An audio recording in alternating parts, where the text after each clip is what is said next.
तो नेक्स्ट हम लोग देखेंगे ये क्या है, शेड्यूलिंग एल्गो क्या है नेक्स्ट है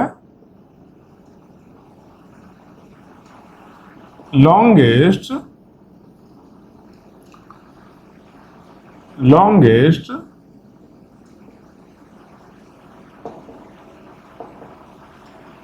remaining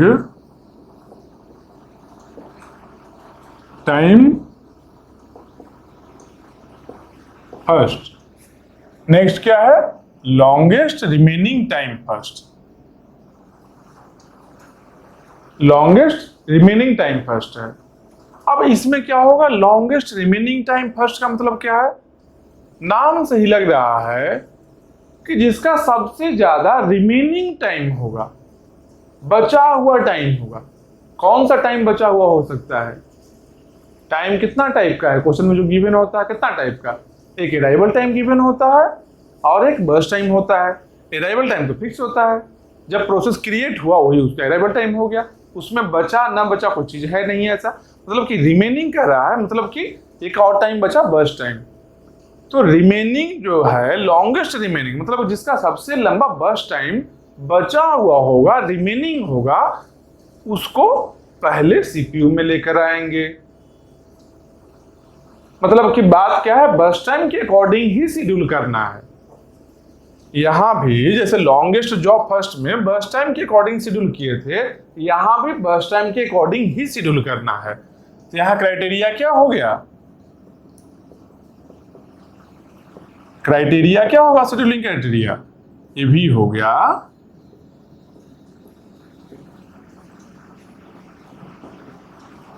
burst time. Scheduling criteria हो गया क्या, बर्स्ट टाइम हो गया। उसके बाद मोड क्या होगा, अब लॉन्गेस्ट जॉब फर्स्ट में क्राइटेरिया सेम ही था, लेकिन मोड क्या था, नॉन प्रीएम्प्टिव था। मतलब जो जॉब लंबा है वो पहले शेड्यूल हो जाएगा, जो लॉन्गेस्ट जॉब है वो पहले शेड्यूल हो जाएगा, यही होगा ना। यहां पर क्या है, जो लॉन्गेस्ट है वो शेड्यूल तो होगा, लेकिन उसका प्रीएम्पशन हो सकता है इन बिटवीन, कंप्लीट करने के पहले प्रीएम्पशन भी हो सकता है अगर कोई और लंबा जॉब आ जाए तब। जबकि लॉन्गेस्ट जॉब वाले में नॉन प्रीएम्प्टिव था, वहां पर प्रीएम्पशन नहीं हुआ था, एक बार सीपीयू में चला गया वो कंप्लीट करके ही बाहर आएगा। यहां पर क्या है, बीच में प्रीएम्पशन भी हो सकता है। मतलब मोड क्या हो गया, ये मोड हो गया प्रीएम्प्टिव। मोड क्या हो गया, प्रीएम्प्टिव हो गया। मतलब क्या है कि यहां पर प्रीएम्पशन होगा। तब प्रीएम्पशन कब होगा, कौन करेगा, ये हम लोग क्वेश्चन के थ्रू देखेंगे।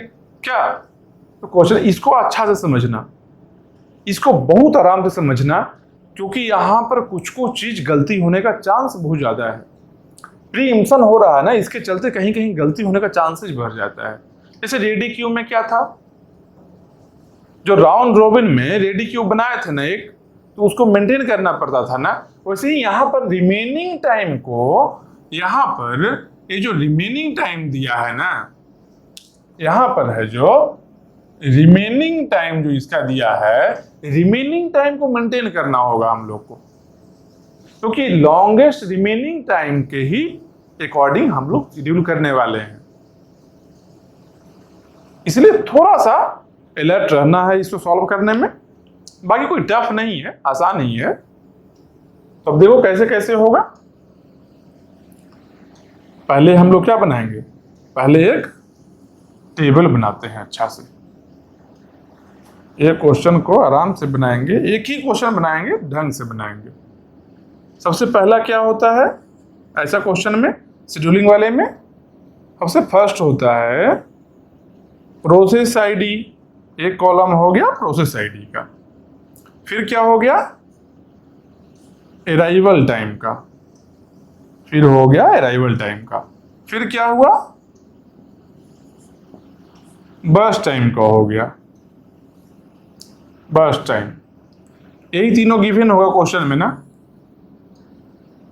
इसके बाद प्रोसेस लेते हैं कुछ P1, P2,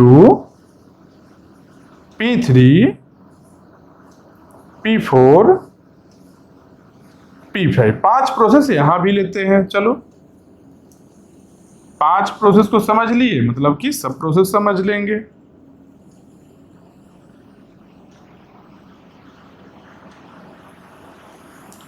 ये हो गया P3 का, इसके बाद हो गया P4 का, इसके बाद हो गया P5। यहां से जो यहां तक का डेटा है, यहां से जो यहां तक का डेटा है, ये डेटा क्या होगा? Data given. ये डेटा क्या है? गिवन होगा। प्रोसेस आईडी, अराइवल टाइम और बर्स्ट टाइम, ये 3 ही डेटा गिवन होगा। इसके बाद हम लोग क्या फाइंड आउट करना होगा? हम लोग को फाइंड आउट करना होगा कंप्लीशन टाइम, और क्या रहेगा? टर्न अराउंड टाइम, और क्या रहेगा? Waiting time. देखो टी ज्यादा लंबा हो गया, थोड़ा छोटा कर लेते हैं। चलो वेटिंग टाइम, यही इतना हम लोग को फाइंड आउट करना है। एक्स्ट्रा पार्ट है जो हटा लेते हैं, वो हम लोग का काम आएगा। स्पेस को बर्बाद नहीं करना। जिस तरीके से कंप्यूटर में स्पेस को बचाते हैं, क्या मिनिमाइज करते हैं, स्पेस और टाइम को मिनिमाइज करना चाहते हैं, अपने आउटपुट को बढ़ाना चाहते हैं। सिस्टम काम करने का मतलब यही है ना कंप्यूटर में, कि कम टाइम लगे या कम स्पेस लगे, बस वही यहां भी करना है। और क्या, कंप्यूटर भी वही है जो रियल लाइफ में, डे टू डे लाइफ में हम लोग कर रहे हैं, उसको हम लोग चाह रहे हैं क्या? ऑटोमेट करना चाहते हैं। ऑटोमेट करने के लिए सिस्टम चाहिए, बस वही है। चलो फिर यहां पर हम लोग लिख लिए, टेबल तो पहले बना लिए हैं। अब अराइवल टाइम ऐसे भी लिख लेते हैं। तो अराइवल टाइम मान लो, अराइवल टाइम 3, 1, 5, 9, 7, ये सब है जो अराइवल टाइम है। बर्स्ट टाइम देखते हैं। बर्स्ट टाइम क्या है भाई? तो बर्स्ट टाइम है 12,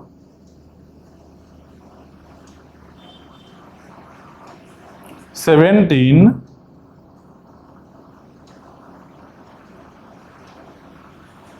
3, 2, 6, ये सब हो गया, बर्स्ट टाइम हो गया।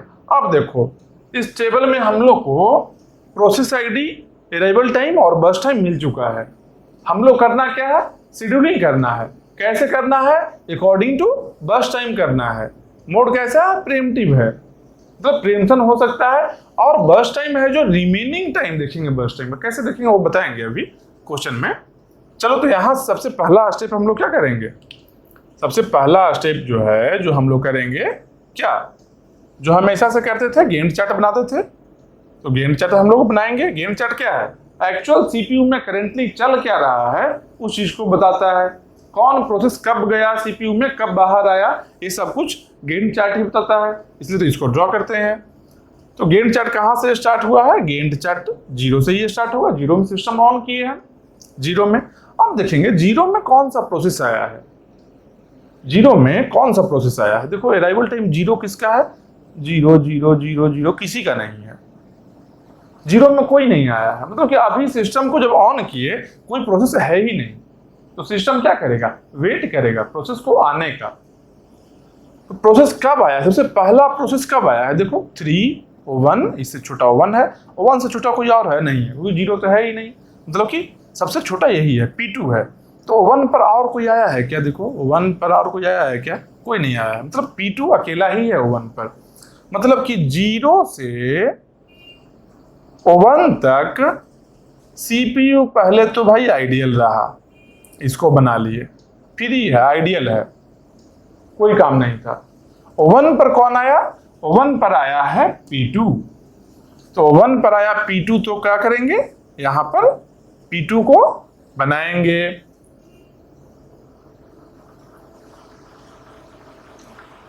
यहां पर क्या करेंगे, P2 को बनाएंगे। P2 का जो देखो, P2 का बर्स्ट टाइम है, इसको 17 ना लेकर ऐसा करते हैं, इसको थोड़ा छोटा लेते हैं जिससे कि ये प्रीम्पशन ये सब हो सके। इसमें इसको लेते हैं 11 लेते हैं, इसको 11 लेते हैं। चलो P2 को 11 लिए। अब P2 यहां चला आया है, P2 क्या करेगा, P2 रन करना स्टार्ट करेगा। कब तक रन करेगा, जब तक कोई P2 से बड़ा प्रोसेस ना आ जाए। तो नेक्स्ट प्रोसेस कब आ रहा है, 1 के बाद। देखो 1 के बाद अराइवल टाइम कौन सा है, 3 है। 1 के बाद अराइवल टाइम 3 है, मतलब 3 तक P2 आराम से रन कर सकता है, कोई है ही नहीं उस समय तक। 3 पर आया, 3 पर एक बार चेक करना पड़ेगा। 1 से 3 तो रन कर सकता है ना, 1 से 3 तक हम P2 को रन करवा लिए। P2 का बर्स्ट टाइम कितना है, 11 है, 11 है ना। अब 3 तक रन करवाए हैं, 3 तक में P2 का रिमेनिंग बर्स्ट टाइम कितना बच गया है, तो 1 से 3 में 2 यूनिट टाइम रन किया ना। 1 से 3 आने में P2 2 यूनिट टाइम रन कर चुका है, मतलब कि पहले 11 था, अब रिमेनिंग 11 माइनस 2, यहाँ 2 रन कर गया है, मतलब कि रिमेनिंग इसका कितना बचा है, 9 बचा है। 9 रिमेनिंग बचा हुआ। अब देखते हैं P2 यहां से प्रीम्प्ट होता है या नहीं होता है। तो देखिए कैसे, 3 पर कौन आया है, देखो 3 पर कौन कौन आया है, केवल एक ही आया है, P1 ही आया, और कोई नहीं 3 पर आया है, P1 है। P1 का बर्स्ट टाइम को देखेंगे, P1 के बर्स्ट टाइम को P2 के रिमेनिंग टाइम से कंपेयर करेंगे। देखो लिखा है remaining time first, longest remaining time first. तो P1 का जो बर्स्ट टाइम है, P1 के लिए रिमेनिंग ही तो है अभी। P1 अभी एग्जीक्यूट कहाँ किया है, रिमेनिंग ही है। और P2 जो यहाँ एग्जीक्यूट कर रहा है, एग्जीक्यूशन जिसका हो रहा है, जिसका एग्जीक्यूशन यहाँ हो रहा है P2 का, वो 2 यूनिट टाइम रन करके अभी रिमेनिंग प्रेजेंटली जो 3 पर है, रिमेनिंग इसका 9 है। मतलब कि इसके 9 को और P1 के बर्स्ट टाइम को कंपेयर करेंगे, और ये दोनों में जो लार्जर वैल्यू होगा वो यहाँ पर शेड्यूल होगा। तो 9 और 12, P1 का 12, दोनों में लार्ज वैल्यू कौन सा है, 12 है, मतलब कि P1 का ज्यादा है, तो P1 यहाँ पर आ जाएगा, P1 ही आएगा ना, क्योंकि इस टाइम में 1 से 3 तक में 3 के पहले कोई नहीं था, केवल P2 ही था, केवल और केवल P2 था। देखो 1 पर आया था और 3 में एक प्रोसेस आया, उस बीच में कोई प्रोसेस नहीं आया, P2 आराम से रन कर रहा था। जब 3 आया तो एक और प्रोसेस का अराइवल हुआ है P1 का, और जिसका कि बर्स्ट टाइम 12 है। तो जब 3 में P2 का रिमेनिंग टाइम हम चेक करते हैं तो रहता है क्या, 9 आता है, जबकि P2 का बर्स्ट टाइम 12 है। यहाँ पर P1 का बर्स्ट टाइम 12 है, मतलब कि P1 का जो बर्स्ट टाइम है 12, वो P1 तो अभी तक रन नहीं किया है, तो इसके लिए तो ये रिमेनिंग टाइम ही है। तो मतलब P1 का 12 है और P2 का 9 है, जो दोनों में ज्यादा लंबा प्रोसेस कौन है, जिसका ज्यादा वैल्यू है बर्स्ट टाइम का, मतलब कि बर्स्ट टाइम या रिमेनिंग टाइम बोलो, तो P1 का ही ज्यादा है, मतलब कि P1 यहाँ शेड्यूल हो गया। अब P1 शेड्यूल तो हो गया है, P1 को क्या करेंगे, रन करवाएंगे, कब तक, जब तक इससे लंबा कोई और प्रोसेस ना मिल जाए हमको, इससे लंबा कोई और प्रोसेस ना मिले। तो नेक्स्ट प्रोसेस कब आने वाला है, देखो P1 के बाद 3 के बाद कब आएगा, 3 के बाद 5 पर आएगा नेक्स्ट प्रोसेस 3 के बाद 5 पर आएगा। और एक और चीज देखना है कि जब 3 से 5 जाएंगे तो P1 का जो रिमेनिंग टाइम है, कहीं ऐसा तो नहीं कि P2 के रिमेनिंग टाइम से भी छोटा हो गया हो, क्योंकि अगर P2 के रिमेनिंग टाइम से P1 का छोटा हो जाएगा तो P2 ही इसको प्रीम्प्ट करवा देगा। समझो बात को आराम से, यही चीज यहां देखना है कि पहला तो P1 को देखें कि अगर 3 से स्टार्ट किया है तो 3 के बाद नया प्रोसेस कौन आएगा, नया प्रोसेस आएगा 5 पर। तो ये कंपटीशन इसको 5 पर मिलने वाला है, ठीक। लेकिन एक कंपटीशन अगर 5 के पहले ही ऐसा होता कि P1 का जो रिमेनिंग टाइम है, मान लो यहाँ 3 है ना, 3 से 4 तक ही रन करता है P1, तो 1 यूनिट टाइम जब रन करेगा तो P1 का टाइम 12 है, 1 यूनिट रन किया तो 11 हो गया, और P2 का रिमेनिंग 9 है, अभी भी ग्रेटर है P1 ही, मतलब कि P1 अभी भी रन करेगा। एक और यूनिट रन किया है, 2 यूनिट, अब 12 माइनस 2, 12 माइनस 2 कितना हो गया, 10 हो गया, अभी भी P2 से ज्यादा है, P2 का 9 है, इसका रिमेनिंग 10 है। 2 यूनिट रन करने के बाद यहाँ 3 है ना, यहाँ पर लिख लेते हैं 4, फिर लिख लेते हैं 5। जब 5 तक रन किया है P1 तब भी P1 का ही ज्यादा है, क्योंकि अभी 10 बचा हुआ। एक और करते हैं, 6 करते हैं अगर, अच्छा 5 पर एक और भी प्रोसेस आया है ना, 5 पर ऐसा करो, 4 को और थोड़ा बड़ा लिखते हैं, 3 है ना, 4 तक रन किया, जब 4 तक रन किया है तो कितना आया, 4 तक में 1 यूनिट रन किया है, इसका रिमेनिंग 11 है, 12 था टोटल, रिमेनिंग 11 है, P2 का रिमेनिंग 9 है, अभी भी यही बड़ा है। और 4 में कोई नया प्रोसेस आया है क्या, 4 में कोई नया प्रोसेस आया, कोई नहीं है, मतलब कि और किसी कंपटीशन नहीं है, केवल P2 से ही कंपटीशन अभी इसको है। मान लो फिर से P1 ही रन करे, 5 बन जाए, जब 5 बन गया तो 11 माइनस एक और हो जाएगा माइनस, 11 बन गया 10। अब कंपटीशन अभी क्या है, 5 पर किससे कंपटीशन है, एक तो P2 से कंपटीशन है ही इसका, एक और कंपटीशन है P1 का, 5 पर एक नया प्रोसेस आया है, देखो P3। अगर P3 का बर्स्ट टाइम, P3 का अगर बर्स्ट टाइम P1 के बर्स्ट टाइम रिमेनिंग जो है उससे ज्यादा रहेगा तो P3 क्या करेगा, प्रीएम्प्ट करवाएगा। तो P3 का बर्स्ट टाइम कितना है, 3 है, P1 का रिमेनिंग कितना है, 10 है, नहीं 3 से तो बहुत ज्यादा अभी है, मतलब कि P3 का 3 है, P3 कभी भी इसको अभी नहीं प्रिंट करवा सकता है, बाद में करवाया अलग बात है। मतलब कि इस समय क्या करेगा, P1 1 यूनिट और रन करेगा।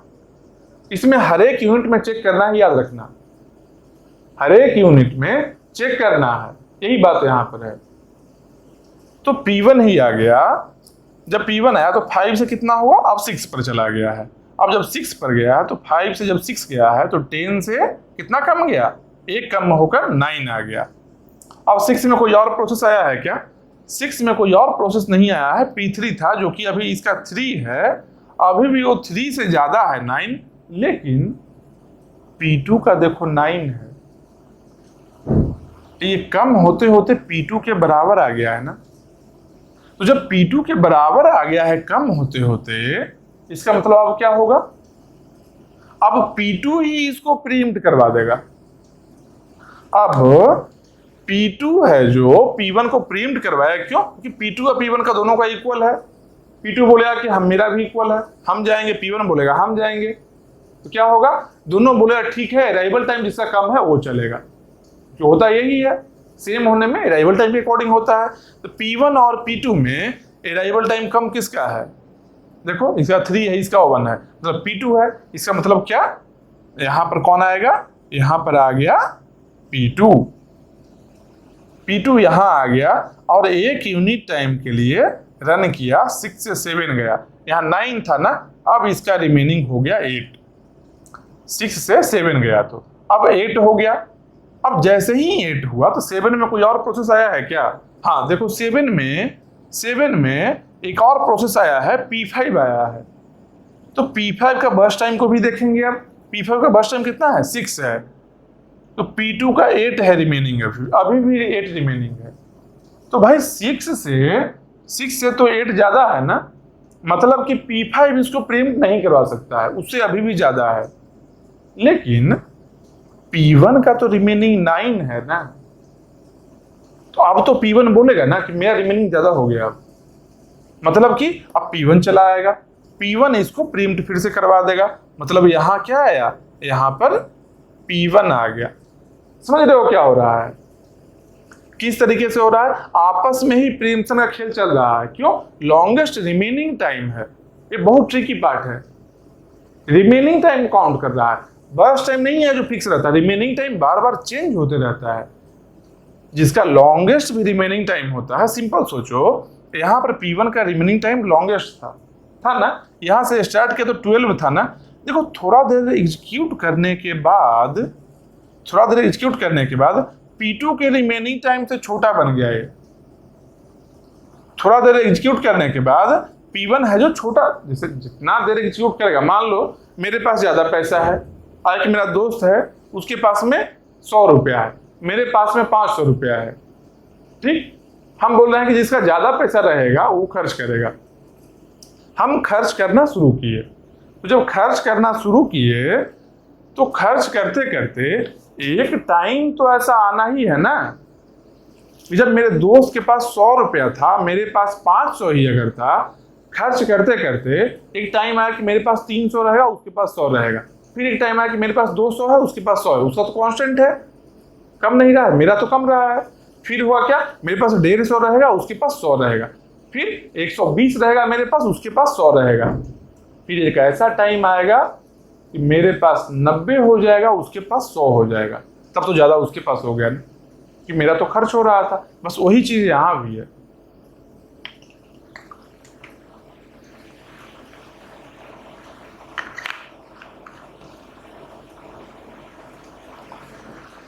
वही चीज यहां भी है। जो लॉन्गेस्ट है एग्जीक्यूट करते करते कम जाता है, तो अब आगे यहां से P1 आ गया। तो P1 आया तो P1 का रिमेनिंग 9 है, ये क्या करेगा, 1 यूनिट टाइम के लिए रन करेगा। तो 9 से बन जाएगा ये 8, 9 वाला को कट कर दो।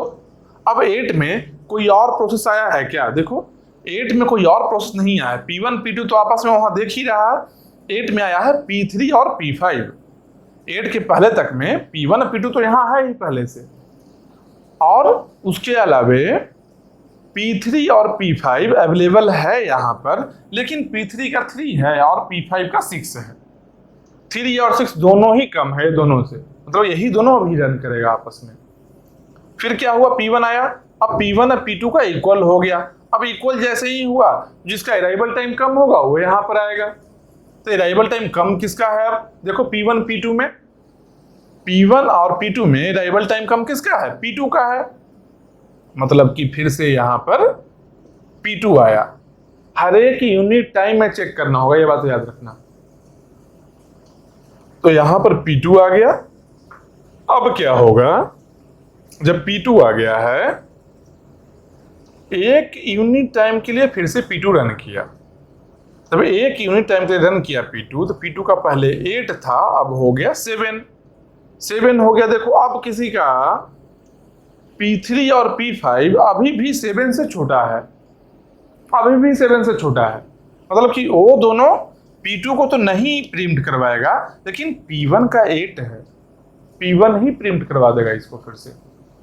तो P1 क्या किया, P1 फिर से इसको प्रिम्प्ट करवाया, P1 यहां चला आया। P1 एक यूनिट के लिए फिर से जब रन करता है तो P1 का रिमेनिंग 8 है, अब ये बन गया 7। अब 7 हो गया। अब 10 यहाँ आए हुए हैं, अब फिर से दोनों का इक्वल है। फिर से P2 का अराइवल टाइम कम है, P2 का देखो अराइवल टाइम कम है, 1 है, तो P2 फिर से यहाँ शेड्यूल होगा इक्वल के केस में। फिर हो गया P2 क्या किया, 11 तक आया ये भी। तो जब 11 तक आया है P2, एक यूनिट टाइम फिर से हुआ रन है, मतलब P2 का आ गया 6, 7 से हटके। तो जब 6 आया हुआ है P2 का, यहां पर देखो P3 और P5 में, P3 और P5 में, ये तो 3 है बहुत छोटा है, लेकिन P5 का 6 है ना, 6 P5 का, मतलब कि P5 का 6 है। P2 को बोलेगा मेरा भी 6 है, तो P1 क्या बोलेगा कि तुम्हारा 6 ही है, इसका भी 6 है, मेरा 7 है, सबसे ज्यादा रिमेनिंग मेरा है, हम अब एग्जीक्यूट होंगे पहले। तो चलो इसके बाद का यहां बनाते हैं गेम चार्ट, ठीक, इसके बाद का यहां बनाते हैं।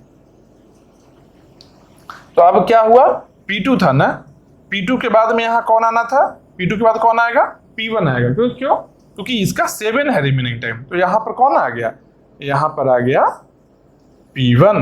P1 का रिमेनिंग टाइम कितना था, 7 था, यहाँ पर कितना टाइम है 11, तो यहाँ 11 से स्टार्ट करते हैं और P1 का 7 था, एक यूनिट फिर से इसको रन करवाते हैं, 12 करवाते हैं, तो इसका 7 है जो रिमेनिंग टाइम 7 से घट के कितना हो गया, अब 6 हो गया।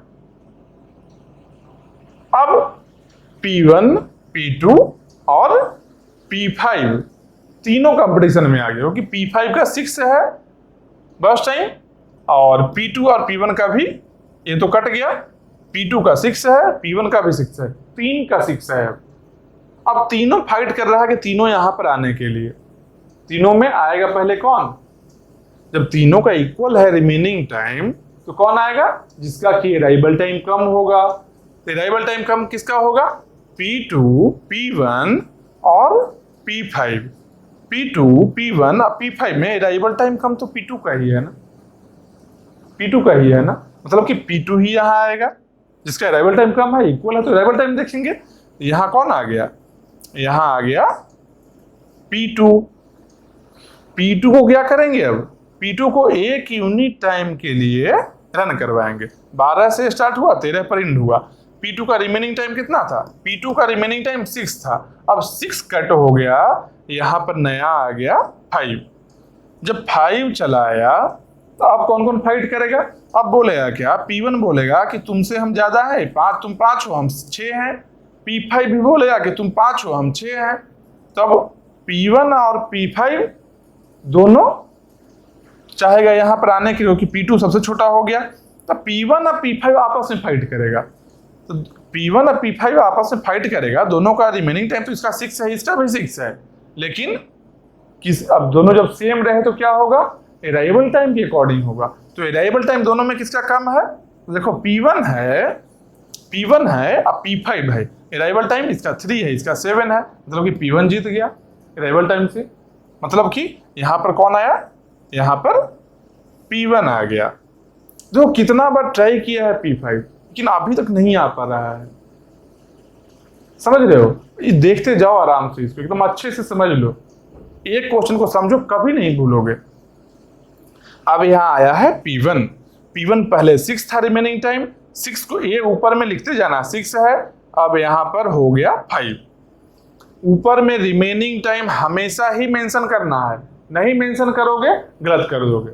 एक और तरीका है कि रिमेनिंग टाइम यहाँ मेंशन ना करके यहाँ पर भी इसको कट करके कम कम लिखते, जैसे 11 से 10 हुआ था, 10 से 9 हुआ, यहाँ ही लिखते रहेंगे, लेकिन यहाँ से आने में दूर लगेगा, इसलिए सबसे आसान क्या है, यहाँ ऊपर में दिखता है, जस्ट इसके पहले दिखते रहेगा हम लोग को, इसलिए यहाँ करना ज़्यादा आसान है। तो इसके प्रोसेस के जस्ट ऊपर में रिमेनिंग टाइम लिखते रहना है। अब आया P1 आया, तो एक यूनिट टाइम के जब रन किया है तो 13 से कहाँ चला गया है, 13 से 14 चला आया। अब P1 का भी 5 है, P2 का भी 5 है, और 14 तक टाइम में अब P4 भी आ चुका था, लेकिन P4 का बर्स्ट टाइम बहुत कम है, 2 है, जबकि यहाँ अभी फाइट हो रहा है 5 5 और एक P5 का 6 है। 2 वाला तो ऐसे भी ना आना है, अभी जिसका 2 है बर्स्ट में ऐसे भी ना भी आएगा, अभी फाइट में है ही नहीं, वो सीधा ही हार रहा है। तो P5 है जिसका 6 है और ये दोनों का 5 है, तो हाईएस्ट वैल्यू किसका हुआ, P5 का हो गया ना, मतलब कि यहाँ पर कौन आएगा, यहाँ पर P5 आ गया, यही आया ना। तो यहाँ पर P5 आया तो क्या हुआ, 14 है तो यहाँ से 15 के लिए 15 हुआ, 14 से 15 हुआ, तो P5 कितना बचा है, पहले 6 था, अब कितना इसका बचा है 5। 6 था तो एक यूनिट रन किया तो 5 बच गया। अब तीनों का ही 5 है, तो तीनों का जब 5 है और बाकी कौन सा प्रोसेस है, P2 P1 और P5, P2 P1 और P5 तीनों वहां पर है, और P3 और P4 बाहर है। क्यों, ये दोनों का बर्स्ट टाइम 3 ही है, एक का 3 है, एक का 2 है। जब तक 3 ना हो जाए सबका, तब तक वो कंपटीशन में P3 भी नहीं आएगा, P2 तो और बाद में आएगा। मतलब कि अभी 5 रिमेनिंग है ना, जब तक 3 ना हो जाए, 5 के बाद 4 होगा, फिर 3 होगा, तब जाकर वो कंपटीशन में आएगा, यही होगा ना। इसका मतलब क्या, सिंपल समझो कि यहां पर जो P2 और P1 P5 तीनों का जब सेम है, तीनों का जब सेम है तो अराइवल टाइम के अकॉर्डिंग होगा। फिर से शेड्यूलिंग, तो P2 P1 और P5, देखो P2 P1 और P5, सबसे कम P2 का, फिर P1 का, फिर P5 का। अराइवल टाइम का सीक्वेंस यही है। तो अराइवल टाइम का जब सीक्वेंस यही है तो ये जो पैटर्न है वही पैटर्न रिपीट होगा ना। अब बताते हैं कैसे रिपीट होगा। यहां जब P1 के बाद P2 आया था, जब P2 आया था तो देखो ये जो P2 P1 है, जो सेम P2 P1 यहां चला आया, फिर P2 आया के P1, यहां से P2 और यहां से P1, पैटर्न रिपीट हुआ है ना। फिर से यही पैटर्न रिपीट होगा। कैसे होगा? अभी सबसे पहले कौन आएगा? P2 आएगा। 5 है तो इसका बचेगा 4। उसके बाद कौन आएगा? P1 आ जाएगा, क्योंकि ये दोनों का 4 से ज्यादा भी रहेगा, ये दोनों का सेम रहेगा। तो अराइवल टाइम के अकॉर्डिंग P1 जीत जाएगा। फिर से यहां आ गया P1 और उसके बाद कौन आएगा? P5 आएगा। एक यूनिट के लिए रन किया, 15 से यहाँ 16 गया, 16, ये हुआ 17, ये हुआ 18। अब सबका 4 हो गया, सबका 5 था, अब 4 हो गया। सेम पैटर्न हुआ ना, P2 P1 P5, समझ रहे हो? अब ये तीनों में तुम खुद देखो ना, सब इक्वल है, तो अराइवल टाइम कम किसका है? P2 का है। P2 यहाँ रन किया, अब 4 हो गया, 4 से ये दोनों ज्यादा हो गया है, ये तो सीधा ही प्रीएम्प्ट हो गया। अब ये दोनों में फाइट हुआ तो फिर से P1 अराइवल टाइम के अकॉर्डिंग जीत गया। देखो P1 का अराइवल टाइम 3 है, P5 का 7 है, मतलब कि P1 पहले आया, इसका 4 हो गया, अब इसका 5 हो गया, तो 4 से ज्यादा है, इसलिए P5 भी चला आया। तो same pattern P2 P1 P5 जो है फिर से आया ना। देखो ध्यान दो, इसको नोटिस करो, आया ना फिर से। अब एक बार और भी आएगा। ये क्यों आएगा? क्योंकि अभी 4 है, इसके बाद में 3 जब होगा तभी P3 कंपटीशन देने आ रहा है, और 3 पर भी P3 कंपटीशन देगा। तो 3 पर कोई जरूरी नहीं है कि P3 वहां आ जाए, फिर देखना होगा कि 3 आएगा, सबका इक्वल है, फिर अराइवल टाइम के अकॉर्डिंग देखेंगे। मतलब कि P4 है तो अब यहां पर क्या करेंगे? फिर से P2 P1 P5, अब क्या हो गया? अब हो गया 3, ये कट गया। 18 है तो यहां पर 19, 20, 21, P2 P1 P5, यही पैटर्न हुआ ना। देखो P2 P1 P5, यही पैटर्न हुआ ना। सबका 3 आ गया। अब 3 किसका है? P3 का भी 3 है। तो जब P3 का भी 3 है, जब P3 भी फाइट करेगा, तो P3 है, यहां देखो P2 P1 P5 और P3, चारों में अराइवल टाइम सबसे कम किसका है? कौन कौन है? P2 P1 P5, P2 P1 P5 और P3 का 3 आ गया। अब ये तीनों एक अराइवल टाइम कम किसका है? P2 का है, उसके बाद किसका है? P1 का, उसके बाद P3 का, उसके बाद P5 का। मतलब सब एक यूनिट टाइम रन करेगा, कि एक बार जैसे ही रन करता है दूसरा बड़ा हो जाता है। मतलब कैसे पैटर्न होगा? P2 P1 P3 P5, मतलब कि यहां पर क्या हो गया? P2 P1 P3 P5, ये जो पूरा है, ये डायरेक्ट क्यों लिख दिए भाई?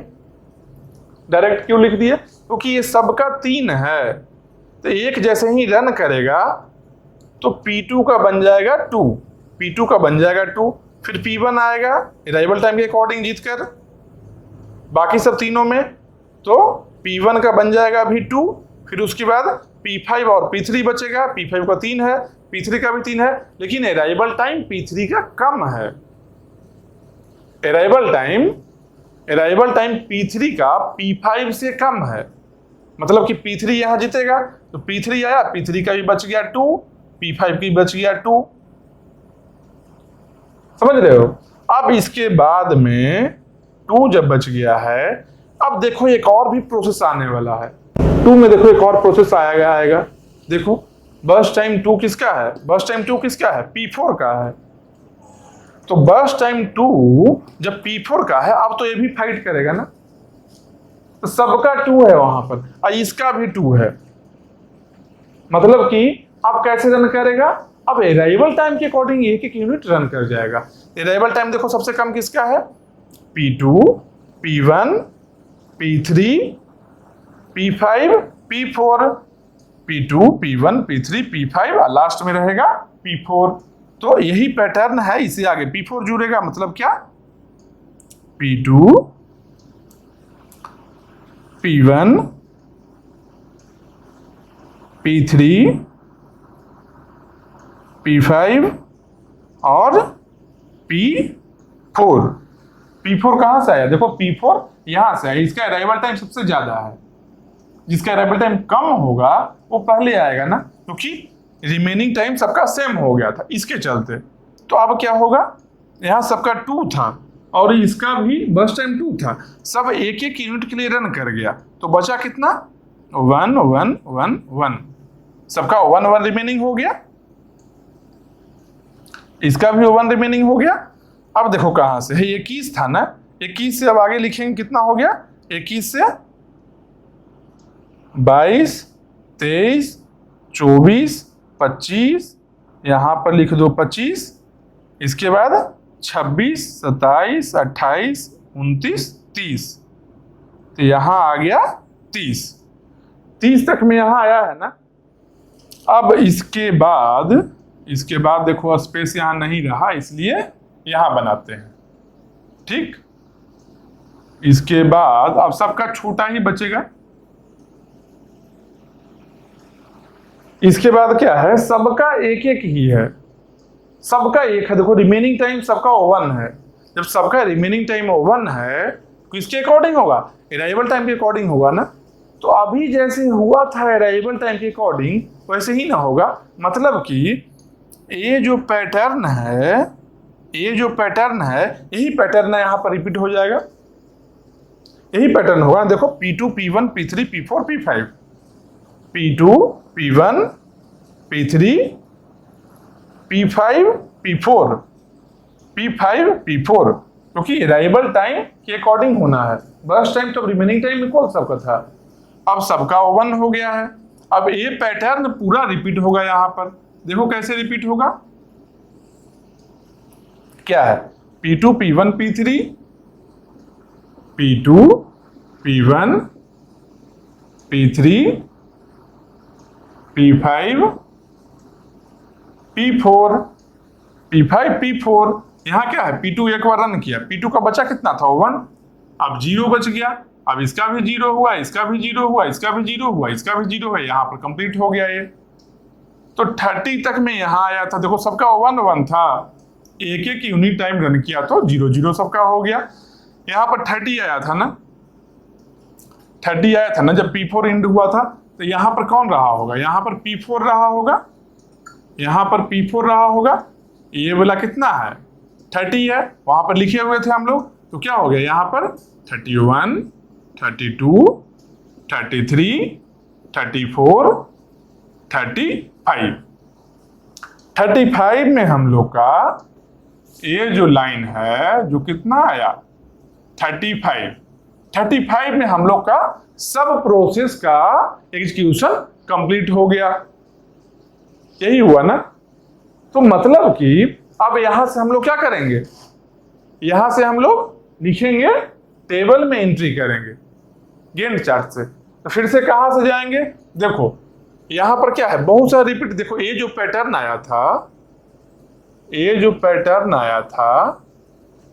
P2, P1, P3, P4, P5, P2, P1, P3, P4, P5, P5, P4, P5, P4, ये पैटर्न है जो रिपीट होता है ना।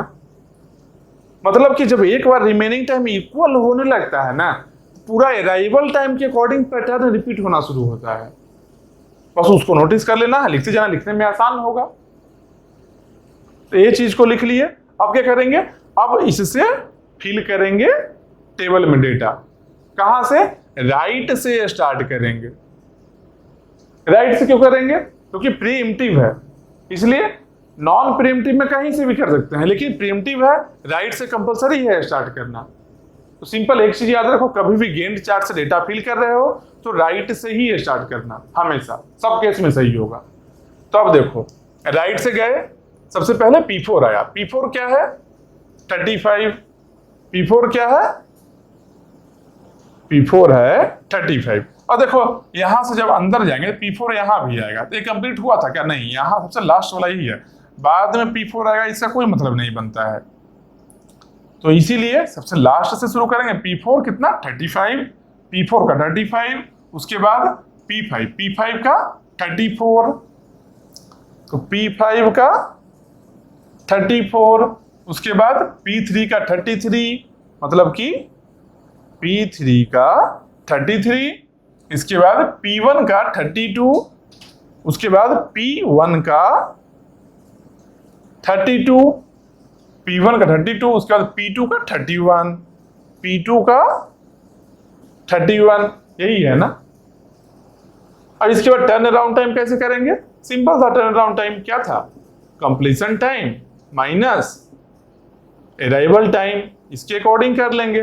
कंप्लीशन माइनस अराइवल, 32 माइनस 3 कितना हुआ, 29, 31 माइनस 1 30, 33 माइनस 5 27, 35 माइनस 9 26, 34 माइनस 7 27, ये हो गया। फिर वेटिंग टाइम कैसे करेंगे, वेटिंग टाइम मतलब क्या होगा, turn around time minus burst time, यही हुआ ना। तो यहां पर क्या लिखेंगे वेटिंग टाइम के लिए, turn around time minus burst time. 29 minus 12 कितना हुआ, 17 हुआ। 30 माइनस 11 कितना हुआ, 19। 27 माइनस 3 24, 26 माइनस 2 24, 27 माइनस 6 21, हो गया टेबल। अब इस टेबल में कुछ भी पूछ दे, मान लो पूछ दे P3 का टर्न अराउंड टाइम कितना है, या P3 का वेटिंग टाइम कितना है, या P3 का कंप्लीशन टाइम कितना है। हो सकता है कोई 2 प्रोसेस का कंप्लीशन टाइम पूछ दे, कुछ भी पूछ ले, कर लेंगे इसमें। अब क्या बचा है, समझ रहे हो बात को, अच्छे से इसको देखना है। एक बार में नहीं ध्यान रहा, एक बार फिर से देखना, पूरा चीज समझ में आएगा। बहुत आराम से बताया हुआ है। अगर कुछ लग रहा हो डाउट, एक बार फिर से देखना, समझ में आ जाए, कोई दिक्कत नहीं होगा। अब क्या करेंगे, अब एवरेज निकालना है। तो एवरेज के लिए तो इतना बार बता ही दिए हैं कि turn average turn around time के लिए ये सब को जोड़ लो, जो सम आता है, सम का जो वैल्यू आता है divided by number of process, 5 process है, डिवाइडेड बाई 5, ये जो वैल्यू होगा एवरेज टर्न अराउंड टाइम देगा। और वेटिंग टाइम जितना है उसको ऐड कर लो, वेटिंग टाइम का जो सम होगा divided by number of process करेंगे, नंबर ऑफ प्रोसेस 5 है, इसका जो वैल्यू होगा एवरेज वेटिंग टाइम देगा। समझ रहे हो, बस यही है। थोड़ा सा प्रिकॉशन लेना है इसमें, थोड़ा सा प्रिकॉशन लेंगे सही बनेगा। तो ट्रिकी होता है ये, लेकिन आसान से बनेगा, कोई टफ नहीं है ये। थोड़ा टाइम टेकिंग है, कोई दिक्कत नहीं है। अरे 2 मिनट की जगह पर 3 मिनट भी लगा अगर, और 2 मार्क्स का क्वेश्चन अगर आ रहा है, 100% रेसिडिटी के साथ सही कर रहे हैं, ज्यादा बेनिफिशियल है ना, ज्यादा बेनिफिशियल हुआ ना। तो बस आराम से इस पर 1-2 क्वेश्चन प्रैक्टिस कर लो, और एक बार देखो, अगर देखो डेटा को तो स्क्रीनशॉट ले लो अपना, जो पूरे कर रहे, और फिर प्रैक्टिस करना सही से। क्वेश्चन जितना ज्यादा करोगे इस सब में, ये सब ऐसा चीज है कि बहुत सिली मिस्टेक्स का चांसेज रहता है इसमें। छोटा छोटा चीज है, कोई टफ चीज नहीं है, लेकिन सिली मिस्टेक्स का पॉसिबिलिटी होता है। इसलिए उसको खत्म करने के लिए, सिली मिस्टेक्स नहीं हो, इसके लिए क्या करना होगा? इसके लिए सिंपल बात है, जो क्वेश्चन का प्रैक्टिस करना होगा, बस और कुछ नहीं।